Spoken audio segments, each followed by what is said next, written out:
La boda de mi cuñado. Mi suegra dijo, el salón está completo, es mejor que tu familia no venga. Sonreí con desdén, acepté, y acto seguido, reservé billetes de avión para toda mi familia a Mallorca. Ese día, la familia de mi marido me llamó 99 veces.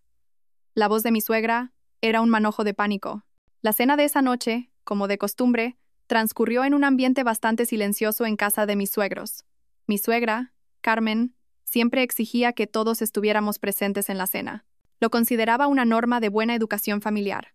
Sobre la mesa, los platos que yo había preparado cuidadosamente desde la tarde, merluza en salsa verde, pimientos rellenos y otras delicias que sabía que a mi marido, Álvaro Romero, y a sus padres les encantaban. Serví un trozo de merluza en el plato de mi suegra. Ella asintió levemente con la cabeza y comenzó la conversación. Bueno, ya solo queda poco más de una semana para la boda de Rafael. Casi todo está listo. Solo faltan unos pequeños detalles. Sonreí y añadí. Sí, menos mal que todo ha ido sobre ruedas. Rafael e Inés hacen una pareja preciosa, ¿verdad, mamá?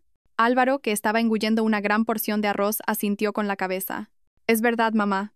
Y la lista de invitados está casi cerrada. Todos los invitados VIP de papá, y también mis socios más importantes. Esta boda tiene que ser un escaparate para la familia. Mi suegro, Antonio, carraspeó con aire de orgullo. Por supuesto. El hijo menor de los Romero no se puede casar de cualquier manera.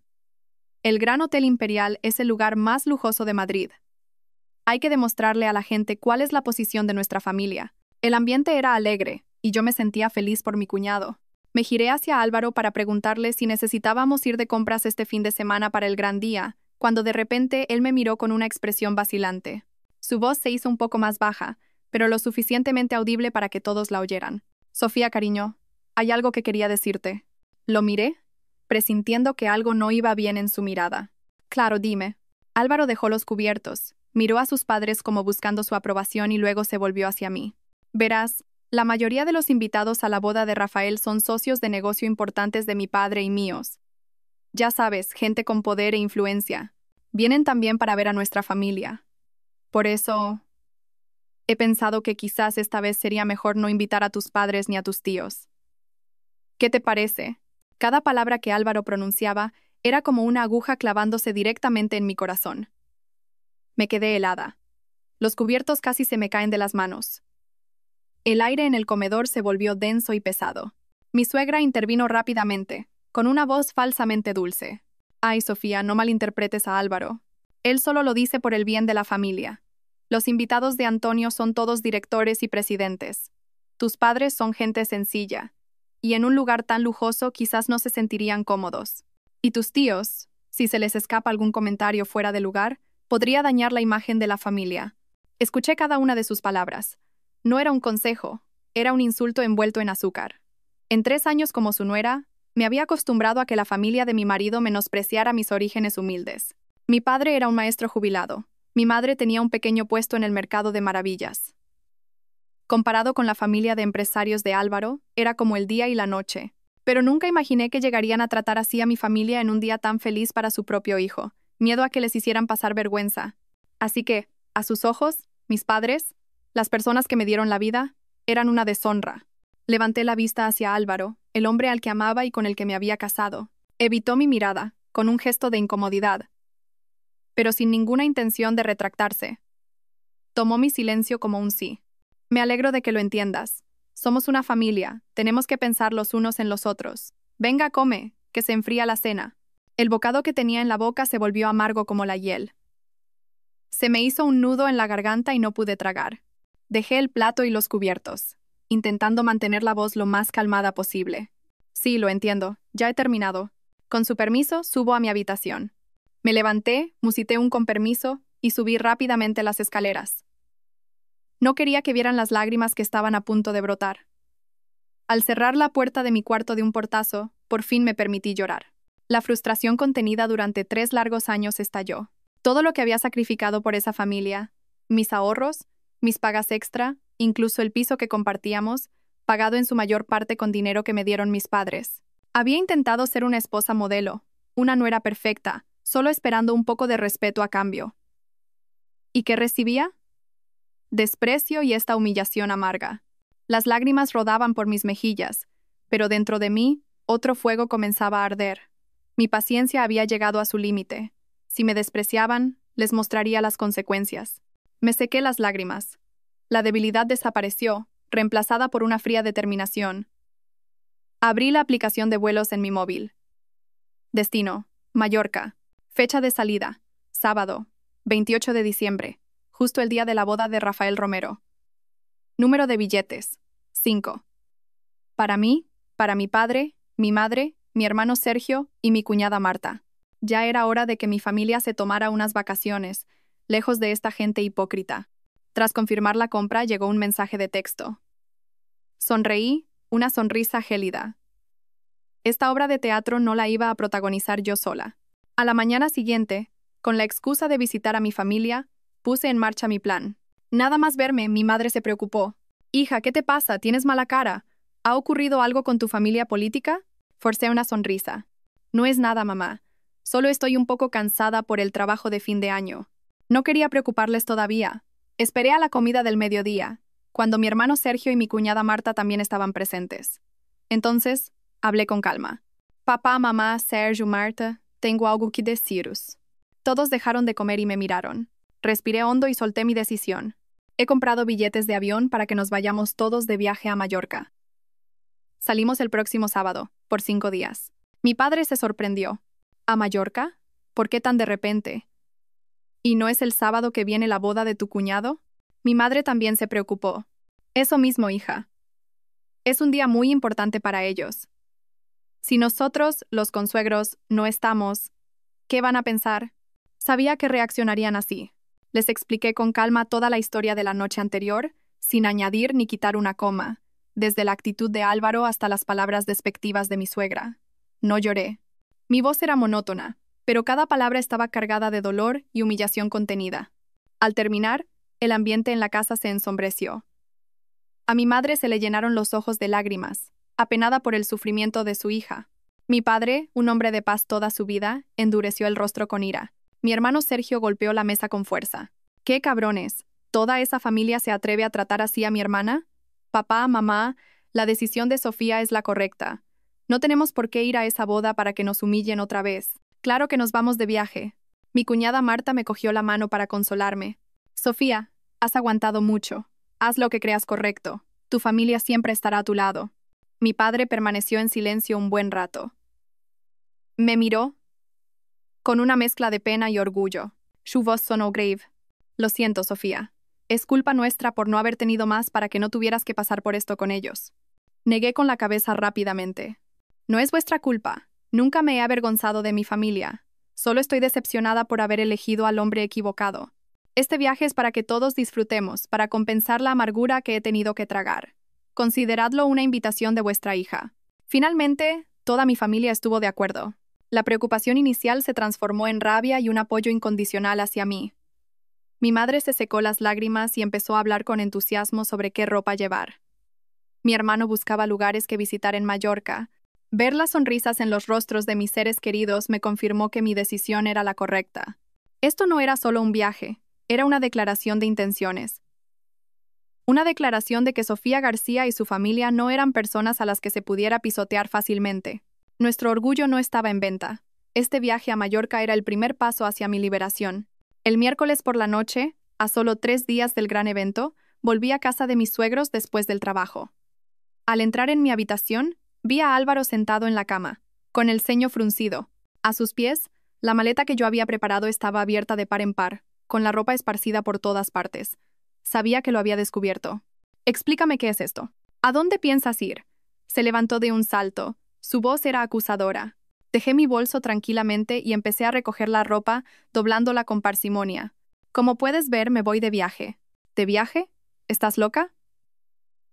El sábado es la boda de Rafael. ¿No lo sabes? Eres la cuñada, parte de la familia. ¿Piensas largarte en un día tan importante?», gritó, su rostro atractivo deformado por la ira. Dejé de doblar la ropa y le miré fijamente a los ojos. «¿Parte de la familia? ¿No fuiste tú quien dijo que mi familia no era digna de asistir por miedo a que os hiciera pasar vergüenza? Si es así, ¿para qué me quedo?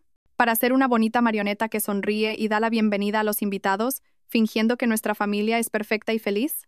Lo siento, no sé actuar». Álvaro se quedó sin palabras. No esperaba que me enfrentara a él de una manera tan directa. Tartamudeó un momento antes de poder hablar. Yo solo lo dije. No saques las cosas de quicio. Los trapos sucios se lavan en casa. ¿A quién quieres montar este numerito? No estoy montando ningún numerito. Simplemente me llevo a mi familia de vacaciones a un lugar donde son bienvenidos y respetados, no a uno donde se les considera una vergüenza, dije, con la voz fría como el hielo. Nuestra discusión se intensificó. Álvaro no reconocía su error.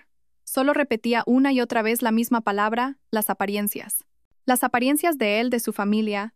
Le aterrorizaba lo que sus amigos y socios pensarían si la cuñada no aparecía en la boda.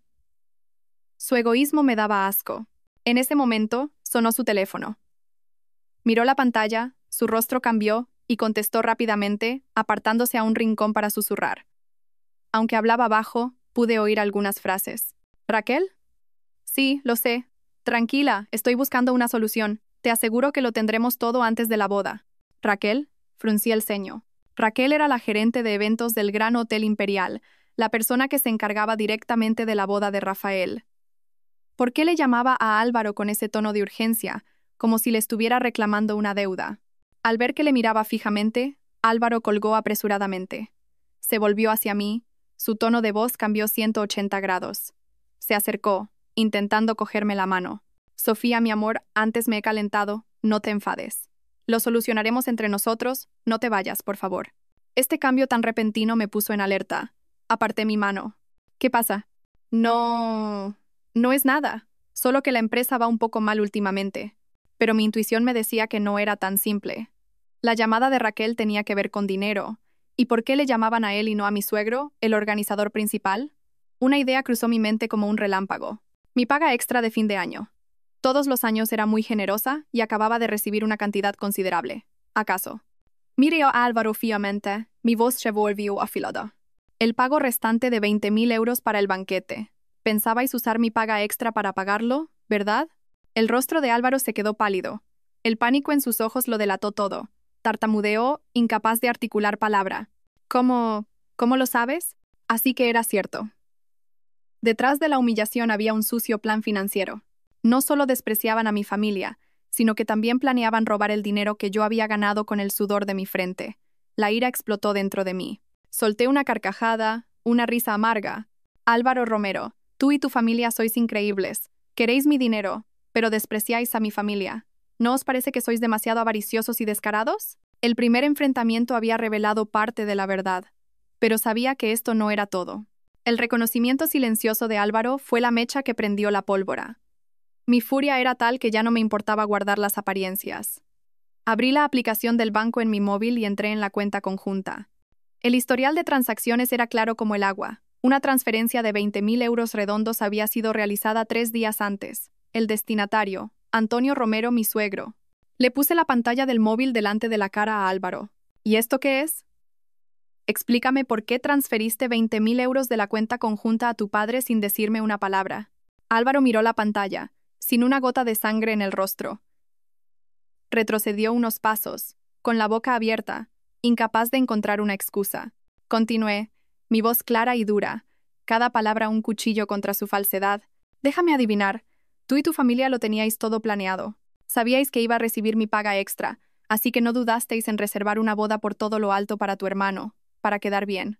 Transferisteis el dinero por adelantado, y luego buscasteis una excusa para humillar a mi familia y que yo no les invitara. Así teníais una boda de lujo pagada con mi dinero y, además, no teníais que pasar vergüenza por culpa de unos consuegros de pueblo. Matabais 2 pájaros de un tiro. ¿No es así? Ya no reconocía mi propia voz. Era cortante y llena de sarcasmo. Álvaro temblaba. Se dejó caer en la cama, con la cabeza gacha. Lo siento, mis padres me presionaron. No tuve otra opción. ¿Presionaron? Reía carcajadas, una risa amarga. Álvaro Romero, no le eches la culpa a nadie. Eres un hombre adulto, con tu trabajo, tu propia familia, pero nunca te has atrevido a defender a tu mujer. He aguantado suficiente durante estos 3 años. Empecé a enumerar, no por echarle nada en cara, sino para desenmascarar la codicia de toda su familia. El primer año de casados, tu madre dijo que quería reformar la cocina por el Feng Shui. Le di 10.000 euros. El segundo año, tu padre quiso cambiar de coche para presumir con sus amigos. Le di otros 30,000. Para el cumpleaños de tu madre, un bolso de marca. Tu hermano se fue a estudiar al extranjero y la paga mensual también la cubría yo. Este piso, del que mis padres pagaron el 80%, está a nombre de los dos. En total, en estos 3 años, ¿has calculado cuánto dinero he gastado en tu familia? Todos mis ahorros, el fruto de mi trabajo, se ha ido a ese pozo sin fondo. ¿Y a cambio de qué? ¿Un miedo a pasar vergüenza? Cuanto más hablaba, más me ahogaba. Había sido una estúpida, una ciega. Pensaba que si me entregaba en cuerpo y alma, me querrían y respetarían. Pero me equivocaba. Para ellos, yo no era más que un cajero automático. Un cajero automático con una familia que no era lo suficientemente elegante como para presumir de ella. Álvaro guardó silencio. No podía negar nada de lo que yo decía, porque todo era verdad. La evidencia de las transferencias estaba ahí. Su silencio me decepcionó aún más. No veía en él más que cobardía y debilidad. Todo el amor, todo el sacrificio que le había dedicado, de repente me pareció ridículo. He tomado una decisión, dije con firmeza. Nos vamos a divorciar. No puedo seguir viviendo con un marido tan débil y una familia de aprovechados. Este piso lo venderemos y lo repartiremos según lo que cada uno aportó. En cuanto al dinero que gasté en tu familia, lo consideraré una donación a la caridad, una limosna para pobres de espíritu. Dicho esto, cogí mi maleta y me dirigí a la puerta. No quería permanecer en esa casa ni un segundo más. Todo allí me asfixiaba. Álvaro, aterrorizado, se lanzó a bloquear la puerta. No, no acepto el divorcio. Sofía, no te vayas, me he equivocado, lo sé. Dame una oportunidad para arreglarlo. Pero sabía que sus palabras ahora eran falsas. No temía perderme a mí, temía perder su cajero automático. Y quizás temía algo más. Algo que estaba a punto de descubrir. La discusión en la puerta de la habitación atrajo la atención de toda la casa. Mis suegros y Rafael, el futuro novio, subieron corriendo. Al verme con la maleta, lista para irme, mi suegra cambió de cara al instante, abandonando su dulzura habitual por un tono agrio y mordaz. ¿Qué crees que haces? ¿A dónde vas con esa maleta a estas horas? ¿Quieres montar un escándalo en esta casa? Rafael también intervino, con tono de reproche. Cuñada, si hay algún problema, hablemos con calma. Mi boda es en 3 días. ¿Qué imagen vamos a dar si te vas así? Miré a toda la familia, un grupo de egoístas, y sentí una risa amarga. Aparté a Álvaro de un empujón y respondí fríamente. A dónde voy no es asunto vuestro, y en cuanto a tu boda, no tengo ninguna obligación de quedarme para guardar las apariencias. Álvaro y yo nos vamos a divorciar. A partir de ahora, no tenemos nada que ver. Las palabras "nos vamos a divorciar" dejaron a toda la familia de piedra. Antonio, mi suegro, que siempre se mostraba tan digno, perdió la compostura. ¿Divorcio? ¿Qué estás diciendo?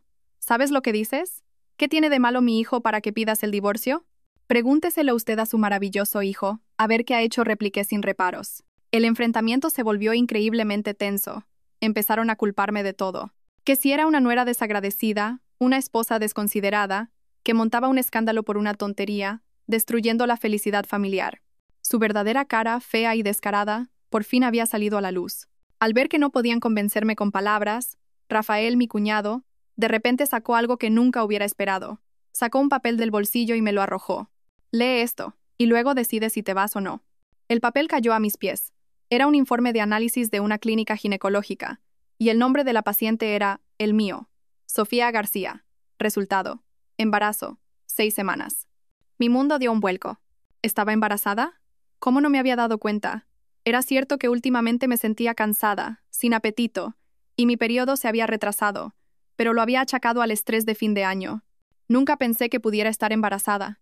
Mientras yo estaba en shock, Álvaro vio su oportunidad. Cambió su actitud de pánico a una de victoria. Agarró el papel y me lo puso delante de la cara, con voz amenazante. Sofía, ¿lo ves? Llevas en tu vientre mi sangre, el heredero de los Romero. ¿Todavía quieres el divorcio? ¿Vas a dejar que nuestro hijo nazca sin padre? ¿Tan cruel eres? Carmen, mi suegra, se unió rápidamente, como si me estuviera haciendo un favor. Eso es. Por mi nieto, pasaremos por alto tu insolencia esta vez. Guarda esa maleta y baja a hablar como es debido.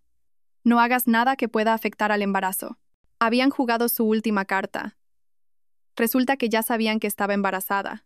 Me habían espiado, habían conseguido mis análisis, y ahora usaban a mi hijo nonato como un arma, como una cadena para atarme, para obligarme a quedarme y seguir soportando sus abusos y humillaciones. Su crueldad y su cálculo me helaron la sangre. No les importaba yo, y ni siquiera se alegraban de verdad por ese nieto. Para ellos solo era una herramienta, un as en la manga para controlarme. Al ver la cara de suficiencia de Álvaro, la actitud condescendiente de su familia, toda duda en mí se desvaneció. Si me quedaba, ¿en qué tipo de ambiente crecería mi hijo?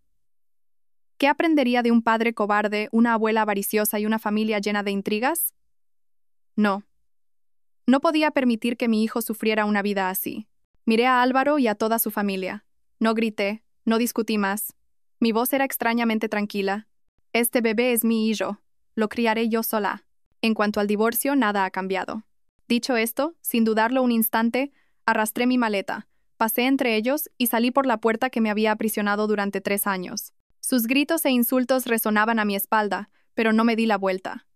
Al salir de esa casa, sentí la brisa fría de la noche, pero mi corazón se sentía increíblemente ligero. Era libre. Cogí un taxi sin un destino concreto. Sentada en el coche, viendo las luces de la calle pasar, me permití soltar un largo suspiro. Mi mano se posó instintivamente sobre mi vientre. Una pequeña vida crecía dentro de mí. No era una carga, era mi motor. Este hijo era mío, y era la razón por la que tenía que ser aún más fuerte. Decidí ir temporalmente a casa de mi hermano. Mi llegada a medianoche con una maleta les preocupó enormemente. Después de contarles todo, especialmente lo del embarazo y cómo la familia de Álvaro lo había usado para amenazarme, mi hermano Sergio se puso rojo de ira y quiso ir a darle una lección. Mi cuñada Marta tuvo que detenerlo. Me abrazó y me consoló. No te preocupes, quédate aquí. Esta también es tu casa. Y sobre el bebé, decidas lo que decidas, te apoyaremos. El calor de mi familia me conmovió profundamente. Esa noche no pude dormir. Le daba vueltas al futuro, a mi hijo, a la batalla de divorcio que se avecinaba. Sabía que la familia Romero no me dejaría ir tan fácilmente, especialmente con el bebé como rehén. Perdida en mis pensamientos, mi teléfono vibró. Un mensaje nuevo. Era de un número desconocido. El contenido era breve, pero me hizo incorporarme de golpe. Señora García, ¿quiere saber por qué Álvaro Romero transfiere puntualmente 800 euros cada mes a una persona guardada como profesora Clara? Me quedé helada. ¿Profesora Clara? Nunca había oído a Álvaro mencionar ese nombre. ¿Por qué le transfería dinero todos los meses a otra mujer? 800 euros al mes no era una cantidad pequeña. 1000 preguntas surgieron en mi cabeza. ¿Quién era esa persona? ¿Por qué sabía esto y por qué me lo contaba justo ahora? Una sensación de inquietud me invadió.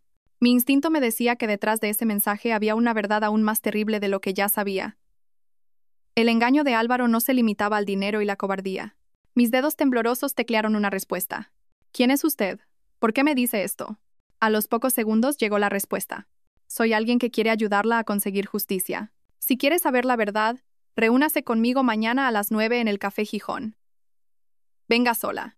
Me quedé mirando el mensaje, con el corazón latiéndome a 1000 por hora. Por un lado tenía miedo. Miedo de que fuera una trampa. Miedo de enfrentarme a una verdad aún más dolorosa.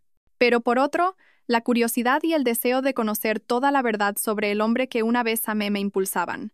No podía seguir viviendo en la incertidumbre. Por muy cruel que fuera la verdad, tenía que saberla. De acuerdo, allí estaré. Envié el último mensaje y dejé el teléfono. Comenzaba otra larga noche. Pero esta vez, no solo había dolor e ira, sino también duda y un miedo vago a lo que estaba a punto de salir a la luz. A la mañana siguiente, llegué puntual al Café Gijón. Elegí una mesa en un rincón desde donde podía observar todo el local.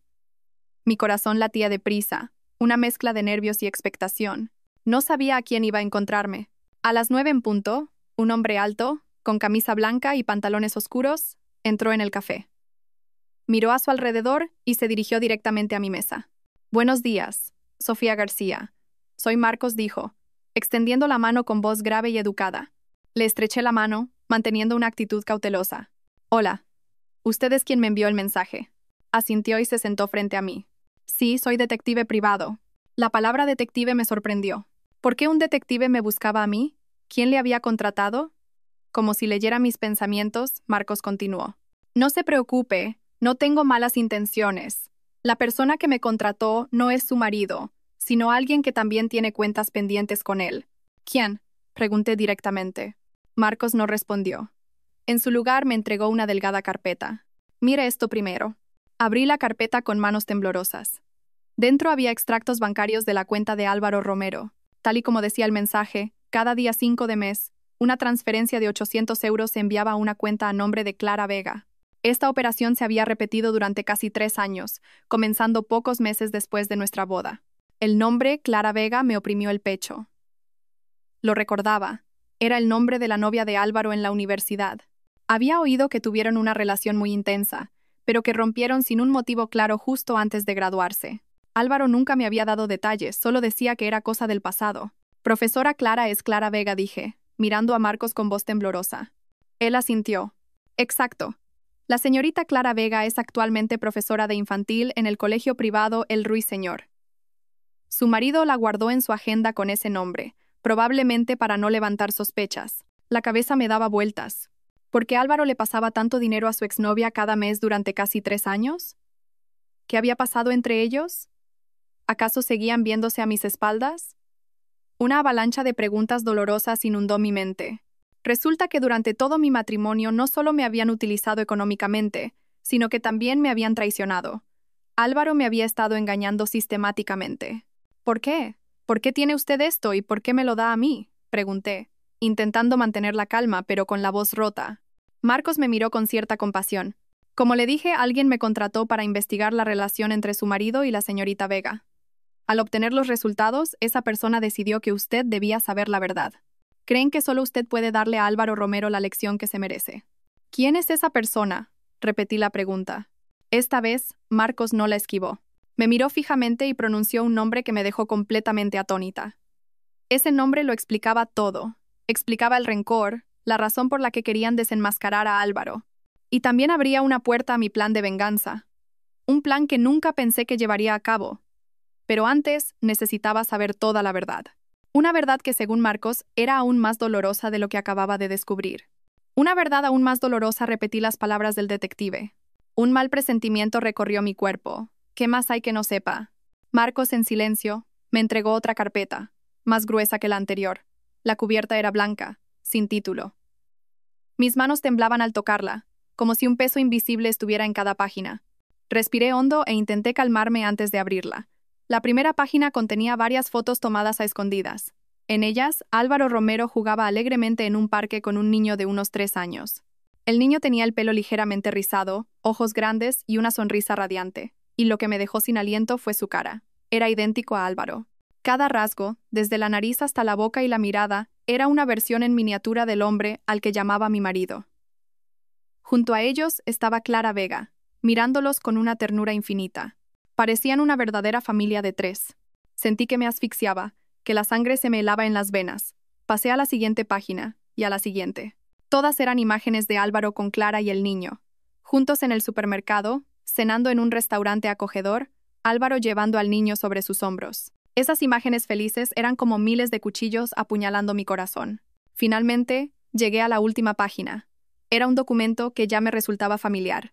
Un informe de laboratorio. Pero no era una prueba de embarazo, sino una prueba de ADN. Muestra de cabello de Álvaro Romero, muestra de cabello del niño, Daniel Vega. Resultado de la prueba de paternidad, 99%. Todo se derrumbó a mi alrededor. Así que era eso. Los 800 euros al mes eran una pensión de alimentos. Álvaro no solo tenía una amante, tenía un hijo con su exnovia, un hijo de 3 años. Eso significaba que tuvo ese hijo con Clara justo cuando nos acabábamos de casar, o incluso antes. ¿Qué era mi matrimonio entonces? ¿Qué había sido yo para él durante estos 3 años? ¿Una esposa o una tapadera perfecta para su relación adúltera? ¿Un cajero automático gratuito para mantener a su familia y al mismo tiempo a su amante y a su hijo? El dolor, la rabia y la sensación de haber sido engañada hasta lo más profundo me impedían respirar. Me habían convertido en una tonta, en una marioneta en la obra de teatro dirigida por mi propio marido y su familia. Me habían engañado, me habían robado mi dinero. Y ahora descubría que yo era la tercera en discordia en su feliz familia. ¿Por qué?, susurré, con la voz rota, mientras las lágrimas caían sin control. El detective Marcos me ofreció un pañuelo y esperó a que me calmara un poco antes de hablar. Según mi investigación, Álvaro Romero y Clara Vega nunca rompieron realmente. Se distanciaron temporalmente porque la familia de Álvaro se oponía a la relación, decían que Clara no era de buena familia. Poco después, Álvaro la conoció a usted y se casaron rápidamente. Probablemente, a los ojos de su familia, usted era una nuera más adecuada, con un buen trabajo, altos ingresos y, lo más importante, capaz de apoyarles económicamente. Justo después de la boda, Álvaro siguió viendo a Clara a escondidas y ella se quedó embarazada. Durante estos 3 años, ha llevado esa doble vida. Cada palabra de Marcos era un martillazo en mi mente ya destrozada. Así que era eso. Mi matrimonio se había construido sobre el cálculo y el engaño desde el principio. Yo solo era una herramienta, una opción más rentable. El amor que él me profesaba, sus promesas, todo era mentira. Cerré la carpeta y me sequé las lágrimas. El dolor se había transformado en un odio absoluto. No lloraría más. Mis lágrimas no merecían ser derramadas por un canalla como él. Álvaro Romero y toda su familia me habían llevado al límite. Que no me culparan por ser cruel. Levanté la cabeza y miré al detective, sin rastro de debilidad en mi mirada, solo una determinación de acero. Quiero ver a Clara Vega. El detective Marcos pareció anticipar mi petición. Asintió, sacó su móvil y marcó un número guardado. Tras una breve conversación, se volvió hacia mí. La señorita Vega ha aceptado verla. Esta tarde a las 3, en una tetería de la calle del Príncipe de Vergara. Le enviaré la dirección. Es un lugar tranquilo, con salones privados. Asentí, con un torbellino de emociones pero decidida. A partir de ese momento, no había vuelta atrás. A las 3 en punto llegué a la tetería. Era un espacio pequeño, decorado con un estilo clásico y un agradable aroma a incienso. Un empleado me guió a un salón privado. Clara Vega ya estaba allí, esperando. En persona, parecía más cansada y afligida que en las fotos. Llevaba un vestido sencillo de flores y el pelo recogido. Su rostro era delicado, pero sus ojos, hundidos, revelaban una gran tristeza. Al verme entrar, se sobresaltó y se levantó, con una expresión de culpa y nerviosismo. «Hola». «Siéntate, por favor», dijo con voz suave. Me senté frente a ella. El ambiente era increíblemente tenso. Por un momento, pensé en abalanzarme sobre ella y gritarle, pero al ver sus ojos cansados, su resignación, mi ira se aplacó. Me di cuenta de que, como yo, ella también era una víctima. «Ya lo sabes todo, ¿verdad?», dijo Clara, rompiendo el silencio. Sí, respondí con voz aún fría. «Lo sé todo, tu hijo y mi matrimonio de mentira». Clara bajó la cabeza, entrelazando las manos sobre la mesa. «Lo siento. Sé que una disculpa no sirve de nada, pero de verdad, él también me engañó a mí». Y empezó a contarme su historia, con la voz temblorosa, entrecortada por los sollozos. Me habló de su amor universitario, de la oposición de la familia de Álvaro. Me dijo que Álvaro nunca le dijo que rompían, solo que necesitaba tiempo para convencer a su familia, que casarse conmigo era una solución temporal para complacer a sus padres y estabilizar su economía. Le había prometido una y otra vez que en 1 o 2 años se divorciaría de mí para estar con ella y con su hijo como una familia de verdad. Me dijo que entre él y tú no había amor, solo responsabilidad. Que tú eras una mujer fuerte e independiente que no le necesitabas. Pero que mi hijo y yo sí, dijo Clara, rompiendo a llorar. Y le creí. Durante 3 años he sido tan estúpida como para creer en sus promesas. He aceptado ser la amante en la sombra, que mi hijo no tuviera un padre a tiempo completo, solo por la esperanza de que algún día cumpliera su palabra. La escuché en silencio. Resulta que Álvaro tenía una versión diferente para cada una de nosotras. Para mí, era el marido enamorado.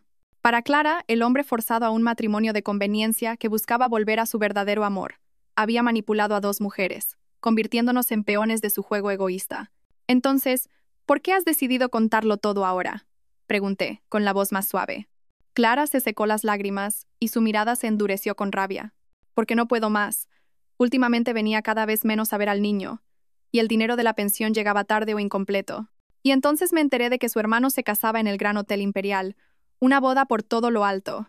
Me di cuenta de que nunca iba a renunciar a la vida de lujo que tiene contigo para venirse con nosotros. Sus promesas eran mentira. Para él, mi hijo y yo solo somos una carga que hay que ocultar. Contraté a un detective para seguirle. Al principio solo quería saber si tenía a otra mujer además de nosotras 2, pero el resultado me mostró cómo te estaba utilizando a ti también.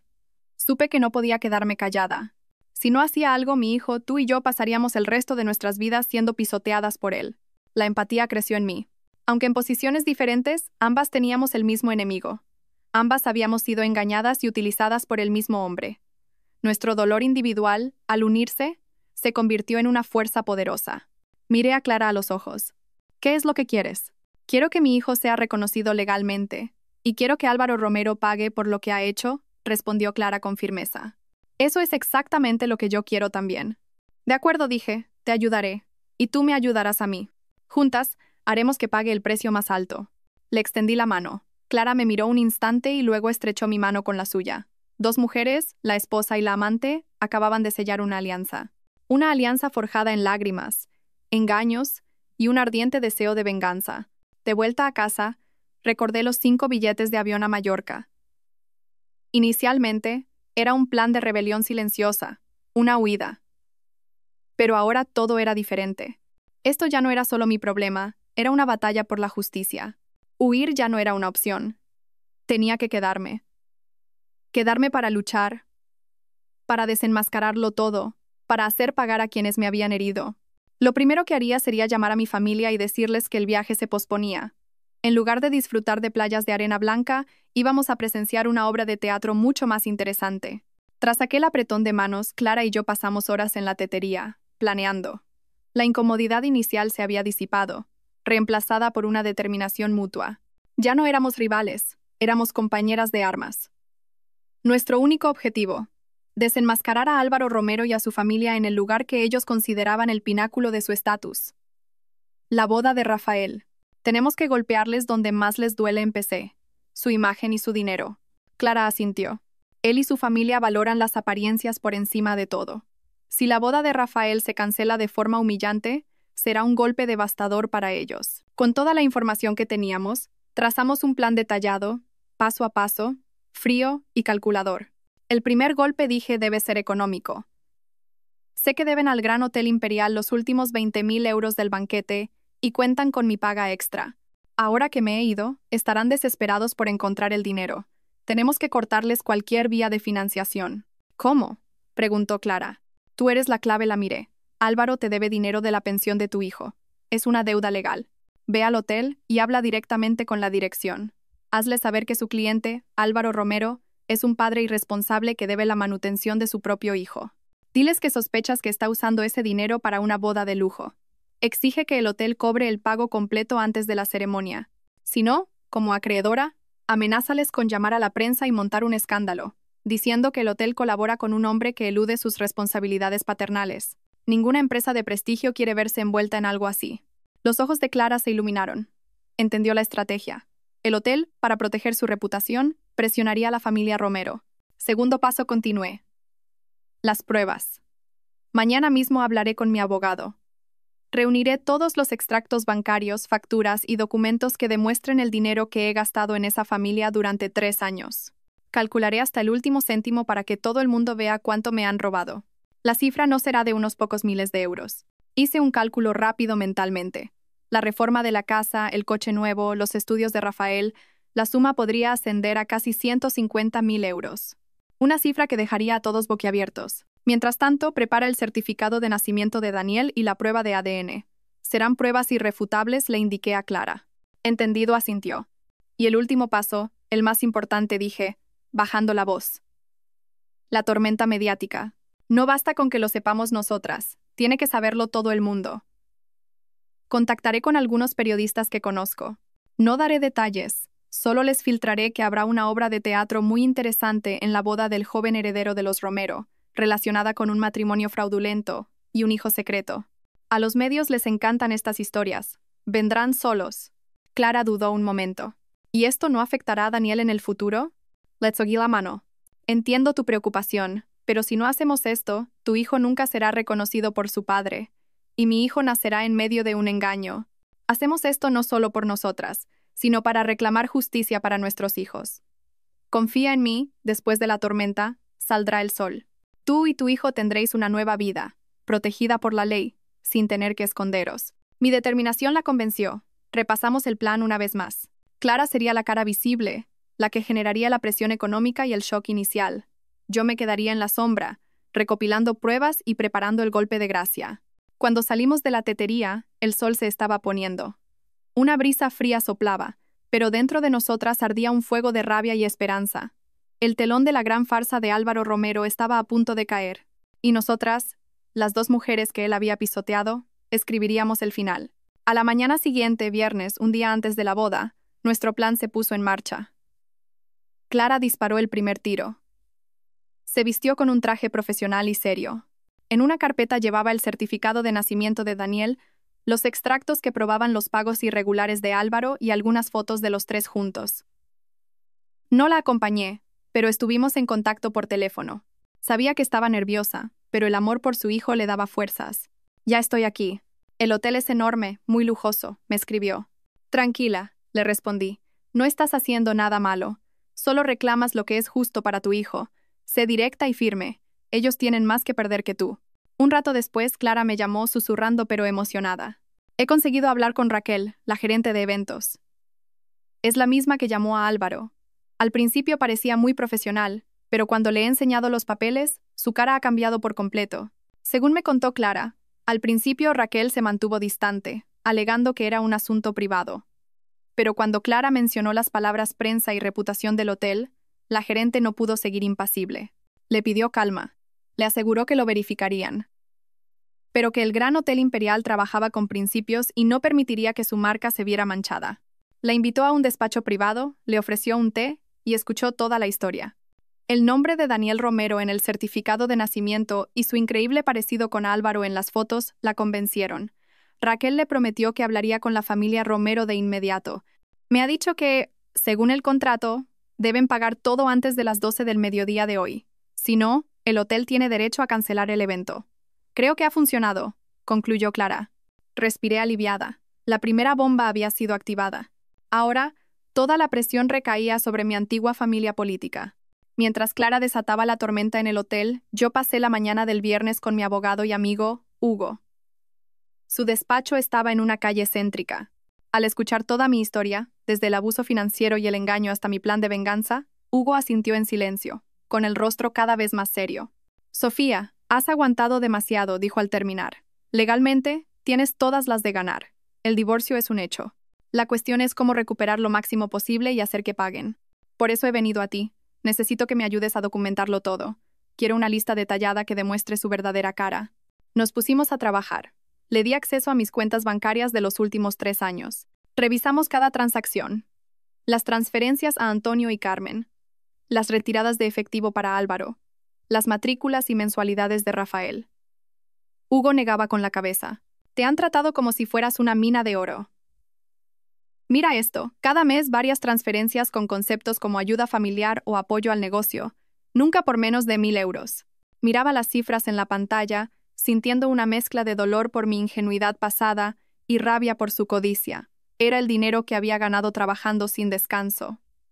Al mediodía, Hugo tenía la cifra final.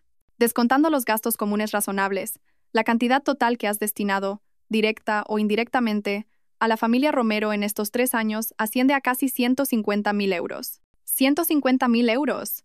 La cifra me dejó atónita. Nunca pensé que me hubieran robado tanto. Era casi todo mi patrimonio. Voy a imprimir todos los extractos y a preparar un dossier completo, dijo Hugo. Junto con los documentos de la compra del piso, con estas pruebas, no solo te quedarás con la casa, sino que podrás reclamar gran parte de ese dinero. Pero primero, úsalo para tu plan. Sostuve en mis manos la gruesa carpeta que Hugo me entregó. No eran solo papeles, eran la prueba de 3 años de humillación. Mi arma más afilada para la batalla final. Todo estaba listo. La bomba de relojería estaba preparada. Solo faltaba que llegara el momento de la detonación. Al salir del despacho del abogado, me senté en una cafetería tranquila para el siguiente paso: crear la tormenta mediática. Tenía buenos contactos en la prensa. Elegí a 3 periodistas de confianza, conocidos por su rigor y por no dejarse comprar. La primera llamada fue a Marisa, de un importante diario digital. Sofía, ¿cuánto tiempo? ¿Qué tal? Hola Marisa, te llamo porque tengo una noticia que creo que te va a interesar mucho, dije, con un tono misterioso. ¿Ah, sí? Cuéntame. Mañana, en la boda del heredero de los Romero en el Gran Hotel Imperial, va a haber una función espectacular. El tema es un escándalo de matrimonio fraudulento, infidelidad con hijo secreto y estafa económica. Habrá protagonistas, secundarios y pruebas irrefutables. Marisa guardó silencio unos segundos. Su instinto periodístico le decía que aquello era oro puro. ¿Es fiable? Totalmente. Soy parte implicada. Manda a alguien a la hora de la ceremonia y te garantizo la exclusiva del mes. Marisa aceptó sin dudar. Repetí la operación con los otros 2 periodistas con el mismo éxito. Pero quería más. Usé una tarjeta SIM nueva para crear una cuenta anónima en redes sociales y publiqué un mensaje críptico. ¿Se avecina tormenta en la alta sociedad?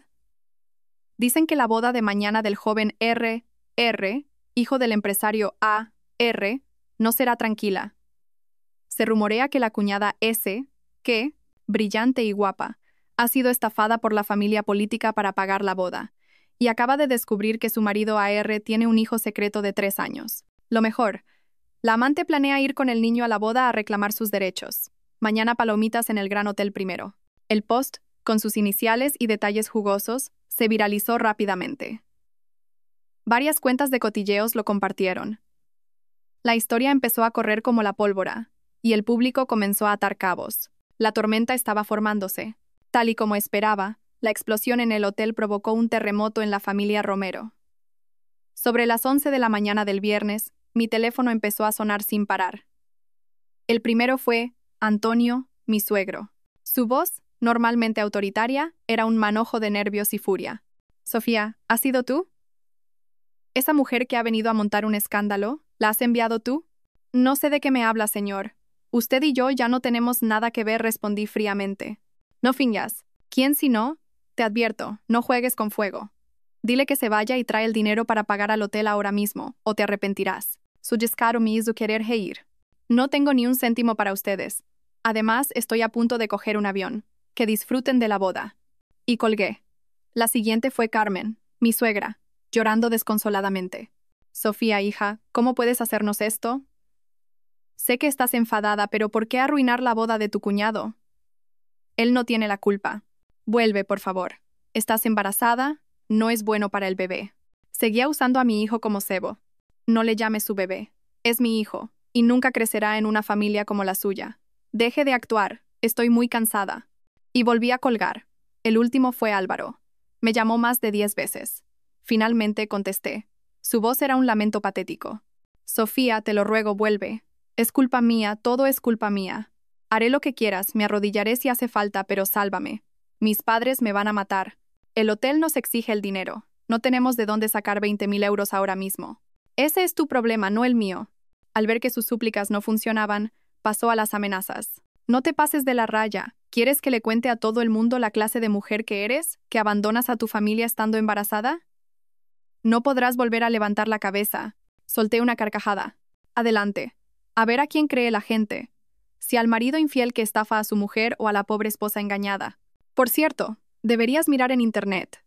Parece que tu historia se está haciendo bastante famosa». Dicho esto, colgué y bloqueé los 3 números. Todo iba según lo planeado. Su pánico era mi mayor satisfacción. Apagué el teléfono y cerré los ojos. En menos de 24 horas comenzaría el acto final. El resto del día transcurrió en una paz inesperada en casa de mi hermano. El cariño de mi familia, la comida de mi madre, poco a poco curaron mis heridas. Fui a mi revisión ginecológica. Escuchar por primera vez el latido fuerte y rápido del corazón de mi bebé me hizo llorar, pero esta vez de felicidad y esperanza.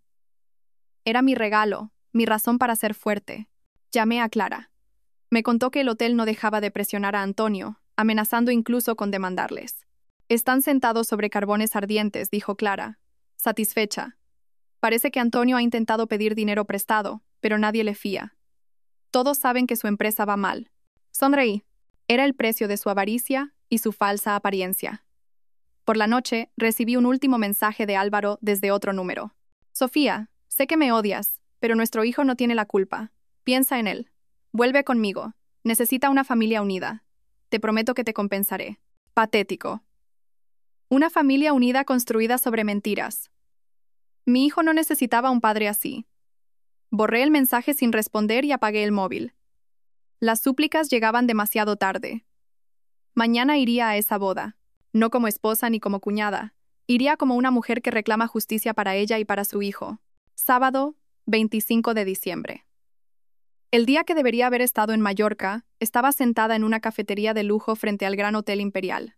Desde mi mesa veía el ir y venir de coches de alta gama y los invitados elegantemente vestidos entrando en el hotel. La familia del novio recibía en la puerta. Antonio y Carmen forzaban sonrisas que no ocultaban su agotamiento y ansiedad.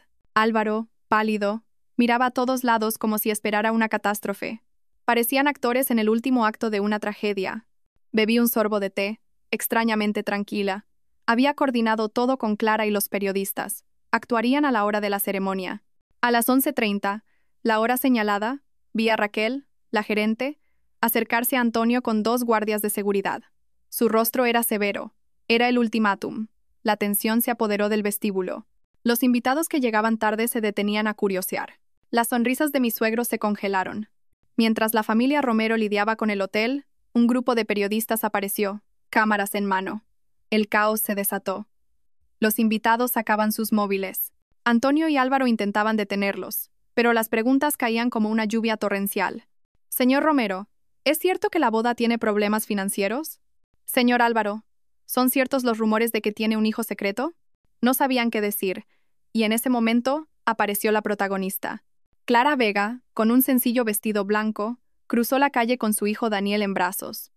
Todas las cámaras se giraron hacia ellos. Clara, con una calma asombrosa, se plantó frente a Álvaro, que se había quedado de piedra. Respiró hondo y dijo con voz clara para que todos la oyeran: Álvaro Romero, he venido a reclamar un lugar para nuestro hijo. Luego se agachó y le dijo al niño: Daniel, mira, ese es tu papá. El murmullo se convirtió en un clamor. Nadie podía negar el asombroso parecido. Álvaro retrocedió balbuceando. No es verdad. No sé quién eres. Su cobarde negación solo empeoró las cosas. El primer acto de Clara había sido un éxito rotundo. Mientras la atención se centraba en ellos, decidí que era mi turno. Crucé la calle y entré en el hotel. Mi aparición, como la esposa legal de Álvaro Romero, provocó una nueva oleada de conmoción. Señora García, ¿qué opina de todo esto? No respondí. Me coloqué junto a Clara, frente a mi marido traidor y su hipócrita familia. Les miré, a Álvaro temblando, a sus padres con una mezcla de odio y miedo. Sonreí levemente y me dirigí a los periodistas, mi voz firme y clara por encima del ruido. Buenos días a todos. Gracias por venir. Lo que la señorita Vega dice es cierto. Y para que no quede ninguna duda, como esposa legal del señor Álvaro Romero, me gustaría aportar algunas pruebas. Saqué las 2 carpetas de mi bolso. Una se la di a Marisa, mi contacto de confianza. La otra la levanté para que todos la vieran. En mi mano tengo, primero, la prueba de ADN que confirma la paternidad de Álvaro Romero sobre el niño Daniel Vega con un 99% de probabilidad. Segundo, los extractos bancarios que demuestran que durante 3 años le ha pasado una pensión de 800 euros mensuales para mantener a su hijo. Un padre responsable, pero un marido mentiroso. Y finalmente, levanté la carpeta más gruesa. Y aquí, lo más interesante, el desglose detallado de todo el dinero que he tenido que aportar a esta familia durante 3 años. Desde reformas, coches, estudios, hasta los 20.000 euros de anticipo para esta misma boda. La suma total asciende a casi 150.000 euros. No solo me engañaron sentimentalmente, me usaron como su cajero automático personal. Cada prueba era un martillazo. Álvaro se tambaleó, sin poder decir nada. El rostro de Antonio estaba morado de rabia y vergüenza. Carmen se derrumbó en el suelo, sollozando. Su verdadera cara había quedado expuesta ante todos. La gerente del hotel, Raquel, aprovechó el momento, cogió un micrófono y anunció con voz firme: Damas y caballeros, en nombre del Gran Hotel Imperial, lamento comunicar que, debido al incumplimiento de contrato por parte de la familia del novio y su incapacidad para afrontar los pagos, nos vemos obligados a cancelar la ceremonia. Les pedimos disculpas por las molestias. Fue el golpe de gracia. Los invitados, que hasta entonces dudaban, estallaron en murmullos. La noticia corrió como la pólvora. La novia y su familia salieron a ver qué pasaba. Al enterarse de todo, la joven se desmayó. Su padre, furioso al descubrir que casi casaba a su hija con una familia de estafadores, se enfrentó a Antonio y anunció la anulación del compromiso. La familia Romero se había derrumbado por completo. Antonio apenas se sostenía en pie. Carmen seguía llorando en el suelo. Rafael, el novio, miraba al vacío como si hubiera perdido el alma. Y Álvaro, el artífice de todo, mantenía la cabeza gacha, humillado. Su honor, su reputación, todo se había hecho cenizas. Mi trabajo y el de Clara habían terminado. Nos miramos y asentimos. Ya no sentía odio, solo un inmenso alivio. Me di la vuelta y me alejé de aquel caos. Clara me siguió con su hijo. Los llantos, los insultos y los flashes de las cámaras quedaron atrás. Caminé bajo el sol de diciembre, sintiendo que mi futuro nunca había sido tan brillante. Un mes después. La brisa marina de Mallorca me acariciaba el pelo. Estaba sentada en una hamaca, bajo la sombra de una palmera, mirando la arena blanca y el mar turquesa. Mis padres paseaban por la orilla. Mi hermano y mi cuñada jugaban en el agua con sus hijos. Sus risas se mezclaban con el sonido de las olas. El viaje a Mallorca, aunque con un mes de retraso, se había hecho realidad. No era una huida, era una celebración, la celebración de mi libertad, de un nuevo comienzo. Todo se había resuelto rápidamente. Mi divorcio se finalizó en una semana. Con todas las pruebas, obtuve la custodia total de mi futuro hijo. El piso, pagado en su mayoría por mis padres, fue adjudicado a mi nombre. La familia Romero estaba en la ruina. La empresa de Antonio quebró, y tuvieron que vender su casa para pagar deudas. Álvaro fue despedido. Rafael se quedó sin boda. Pagaron un precio muy alto por sus acciones. Clara también consiguió lo que quería.